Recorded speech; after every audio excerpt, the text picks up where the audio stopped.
যে নতুন বাংলাদেশের মধ্যে আমরা এই ধরনের কার্যকলাপ আর প্রত্যক্ষ করব না। সেই জায়গা থেকে সংস্কার ঐকমত্য কমিশনে সবগুলো দল মিলে 30টির অধিক দল মিলে তারা একটা পর্যায়ে এসেছে, একটি রিপোর্ট জমা দিয়েছে, সুপারিশমালা দিয়েছে। সেটার উপরে সরকার একটি আদেশ জারি করার কথা, কিন্তু রাজনৈতিক দলগুলো নিজেদের এখন যে মাঠ রয়েছে সেখানে হলো জামায়াত এবং বিএনপি মুখোমুখি অবস্থানে রয়েছে। এমনও পরিস্থিতিতে আপনারা দেখেছেন নির্বাচনের ডামাডোল বেজে গিয়েছে। আমাদের যেমন সংস্কার প্রক্রিয়া এগিয়ে নিতে হবে, সাথে সাথে আমাদের একটি সুন্দর পার্লামেন্ট উপহার দেওয়ার জন্য কাজ করতে হবে।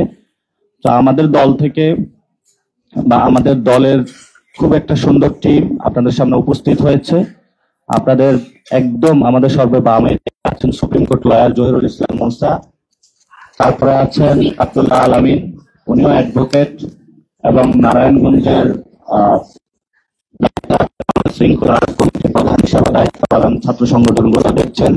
আমাদের পলিসি এবং রিসার্চ উইং এর হেড খালেদ সাইফুল্লাহ আছেন, আমাদের যুগ্ম আহ্বায়ক এবং আমাদের ইন্টারন্যাশনাল যে রিলেশন টিম আছে সেখানের মাহবুব আলম আছেন।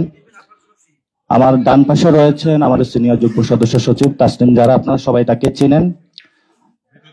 এরপরে রয়েছেন আমাদের সিনিয়র যুগ্ম আহ্বায়ক আরিফুল ইসলাম আদিব। এরপরে রয়েছেন আমাদের সিলেট বিভাগীয় সম্পাদক এবং আমাদের দলের যুগ্ম আহ্বায়ক, এবং যিনি ইউকেতে কাউন্সিলর ছিলেন, অর্থাৎ তার দীর্ঘদিনের এক্সপিরিয়েন্স রয়েছে গভর্নমেন্ট অফিস চালানোর, এহতেশাম হক। এরপরে রয়েছেন আমাদের ইন্টারন্যাশনাল টিমের আলাউদ্দিন ভাই, যার দীর্ঘদিনের এক্সপিরিয়েন্স রয়েছে এবং দেশে বিদেশে অসংখ্য আর্টিকেলে ওনার আর্টিকেল প্রকাশিত হয়েছে। এরপরে রয়েছেন সুপ্রিম কোর্টের লয়ার অ্যাডভোকেট হুমায়রা নূর, এবং রয়েছেন এরপরে আমাদের যে যুব শক্তি অ্যাডভোকেট তরিকুল ইসলাম, যার স্লোগানে আমরা অনুপ্রাণিত হয়েছি। আমাদের সাথে আরেকজন রয়েছেন সাইফুল্লাহ হায়দার, যিনি আমাদের বিভাগীয় সম্পাদকের দায়িত্ব রয়েছেন। আমরা একটি সুন্দর টিম গুছিয়েছি বাংলাদেশের সুন্দর গুছানোর মাধ্যমে একটা ইলেকশন জনপ্রতিনিধিদের উপহার দেওয়ার জন্য। বর্তমান যে পরিস্থিতি রয়েছে এই পরিস্থিতির মধ্য দিয়ে একটি দল নিজস্ব কিছু ব্যক্তিকে মানুষের উপরে চাপিয়ে দেওয়ার চেষ্টা করে। আমরা এই দুর্বৃত্তায়ন ভাঙতে চাই। আমরা এই টপ ডাউন সিস্টেম থেকে ডাউন টু টপ সিস্টেমে যেতে চাই, অর্থাৎ সরকার এবং জনগণের মধ্যে যে পার্লামেন্ট রয়েছে এই পার্লামেন্ট হাউসে আমরা জনগণের প্রতিনিধি পাঠাতে চাই, কোনো দলীয় প্রতিনিধি পাঠাতে চাই না।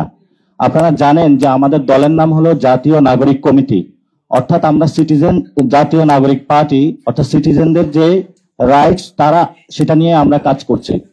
ফলত যে বিষয়টা আমরা বারবার উল্লেখ করতে চাচ্ছি মানুষের সামনে, যে আমরা কোনো দলের প্রতিনিধি মানুষের উপরে চাপিয়ে দিতে চাই না, জনগণের প্রতিনিধি দিতে চাই।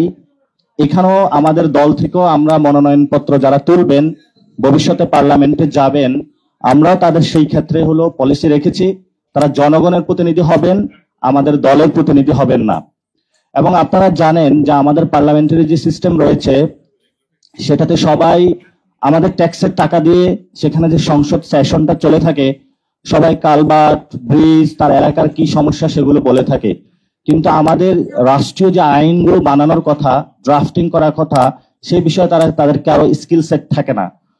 তো আমরা যদি ভালো কিছু প্রতিনিধি সংসদে পাঠাতে পারি তাহলে আমাদের যে রুলস রেগুলেশন, জনগণের যে সমস্যাগুলো, স্টেট পলিসি যে ডিসিশন রয়েছে সেখানে আমরা সমাধান করতে পারবো বলে আশা করি।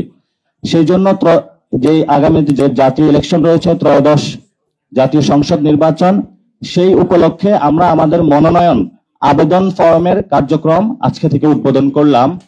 এই মনোনয়ন আবেদন পত্র সেটা হলো আপনারা 3 ভাবে পুরো দেশবাসী আমাদের কাছে দিতে পারবে। অনলাইনে আমরা একটি ওয়েবসাইট খুলেছি, যে ওয়েবসাইটের মাধ্যমে তারা সাবমিট করতে পারবেন, সকলে যারা সম্মানিত নাগরিক বৃন্দ রয়েছেন। তারপরে আমাদের মাঠ লেভেলে যারা বিভাগীয় সম্পাদক রয়েছেন তাদের কাছেও আপনারা দিতে পারবেন। সেখানে মূল দায়িত্ব রয়েছেন হাসনাত এবং সাজ্জিস আলম, তাদের মাধ্যমে আপনারা আমাদের অফিসে এসে যোগাযোগ করতে পারেন। আমাদের অফিসে একটি ডেস্ক থাকবে যেটাতে আপনারা এসে ফর্ম ফিল আপ করে আপনারা এখানে আবেদন ফর্ম নিতে পারবেন। তা আমাদের যে আবেদন Immigration to Canada. We provide the best quality service and solution for Canada immigration. Please visit our website and contact for details.